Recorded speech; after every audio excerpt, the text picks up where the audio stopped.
Hi everyone. इस video में बात करेंगे कि 3 से 6 में आप क्या क्या करें जिससे कि आपकी चीज़ें स्ट्रॉन्ग हो जाएं एंड आप नीट में अच्छा कर पाए। दीज आर लाइक कि आपने पूरा केक प्रिपेयर कर लिया है। अब उस केक को डेकोरेट करना कैसे है वो मैं अभी आपको बताऊंगी, और वही डेकोरेशन हो पाएगी इन लास्ट के 2 3 4 दिन में। ठीक है, तो चलो केक को डेकोरेट करते हैं। केक आपका बन चुका है, मतलब आपने अपना बेस प्रिपेयर कर लिया है, आपने पूरे साल पढ़ा है, आपने अपना सिलेबस कंप्लीट कर लिया है। Now it's time to decorate the cake, मतलब जो आपने पढ़ा है नाउ इट्स टाइम टू उसको समेटने की बारी है बेसिकली।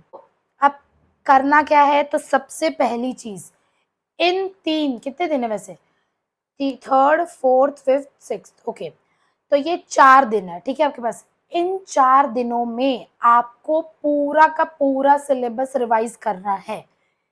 कैसे करें दीदी, बहुत सारा सिलेबस है, पूरा साल लग गया था पढ़ने में, रिवाइज इतना सारा सिर्फ 4 दिन में कैसे करेंगे, बता रही हूँ। आपको बायो की एनसीईआरटी इन 4 दिनों में एक और बार दोबारा से पढ़ लेनी है। ठीक है, बायो की एनसीईआरटी आपने पूरे साल पढ़ी है, अब लाइन टू लाइन नहीं पढ़नी है, पेज खोलो, जो जो हाईलाइट आपको दिख रहा है वो लो और आगे बढ़ते जाओ। ठीक है, तो इन 4 दिनों में बायो की एनसीईआरटी को कर डालो। इनऑर्गेनिक केमिस्ट्री जो मैं पूरे साल से बोल रही हूँ, तो इनऑर्गेनिक केमिस्ट्री जो है उसको भी अच्छे से रिवाइज कर डालो। ठीक है, वो भी आपको प्योरली एनसीईआरटी से करना है। देन उसके बाद फिजिक्स के फॉर्मूलाज जो हैं उनको रिवाइज कर डालो। फिजिक्स से फॉर्मूलाज बेसिकली अगर टाइम है, अगर आप कर सकते हो तो आप खुद लिख लिख के देखो कि आपको कौन से याद है, जो याद है वो ठीक है, जो याद नहीं है उनको याद कर लो। या फिर अगर आपके पास ऐसा लगता है कि टाइम नहीं है, तो फिर आपने कोई फॉर्मूला शीट बनाई हो या कहीं पे लिखे हो सारे फॉर्मूलाज, तो वहां से आप पूरे के पूरे फॉर्मूलाज को एक बार अपनी नजरों में ले आओ। ठीक है, सेम विद फिजिकल केमिस्ट्री में भी ये कर लो। फिर ऑर्गेनिक केमिस्ट्री जो है प्योरली कॉन्सेप्ट बेस्ड है, लेकिन जो नेम रिएक्शंस है, कुछ कुछ मैकेनिज्म्स हैं, फिर जैसे वो plus are effect minus are effect का एक ऑर्डर है, ऐसी जो भी थोड़ी बहुत रटने वाली चीजें हैं वो आप ऑर्गेनिक केमिस्ट्री की रिवाइज कर लो।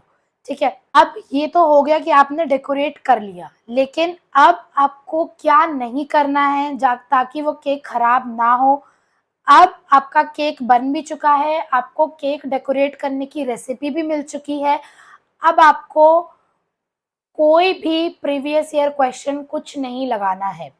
जितना आपने लगाया है उसमें अगर कुछ डाउट है या उस वो आपने कोई कॉपी बनाई है रिवाइज करने की या वैसा कुछ है तो वो आप कर सकते हो, लेकिन अब कोई भी नया क्वेश्चन आप नहीं लगाओगे, कोई भी नई चीज अब आप नहीं पढ़ोगे। ठीक है, क्योंकि अभी आपका केक तैयार हो चुका है, अब उसमें कुछ और ऐड करोगे तो वो पूरा खराब हो जाएगा। समझ रहे हो, तो फिर कोई नई चीज नहीं पढ़नी अभी अपन को, हमें सिर्फ रिवाइज करना है, कोई पेपर अब नहीं लगाना है। 4 दिन है दीदी फिर भी एक पेपर लगा ले क्या, नहीं, अब जितने पेपर लगाने थे जो लगाना था हमने लगा चुका है, अब कोई भी मॉक पेपर आप नहीं लगाओगे। ठीक है, किसी कोई बोलेगा मेरी फिजिक्स वीक रह गई है, किसी का कुछ वीक रह गया है, तो देखो सबका कुछ ना कुछ वीक रह जाता है, एग्जाम आने तक किसी का भी सिलेबस पूरा नहीं रहता है, मतलब किसी की भी जो प्रिपरेशन है वो पूरी नहीं होती है। जब तक आप एग्जाम नहीं दे लेते तब तक आपकी प्रिपरेशन चलती रहेगी, तो वो कोई दिक्कत नहीं है, आपने जितना कर लिया उतना ठीक है, कुछ छूट गया तो कोई बात नहीं, पर जो करा है उसको अच्छे से कर लो, जो करा है उसको अच्छे से रिवाइज कर लो, उसको अच्छे से अपनी नजरों के सामने ले आओ, उसको अच्छे से रिकॉल कर लो। ठीक है, यही अभी आपका 4 दिन का टास्क है। अब इन 4 दिनों में आराम से शांति से करो।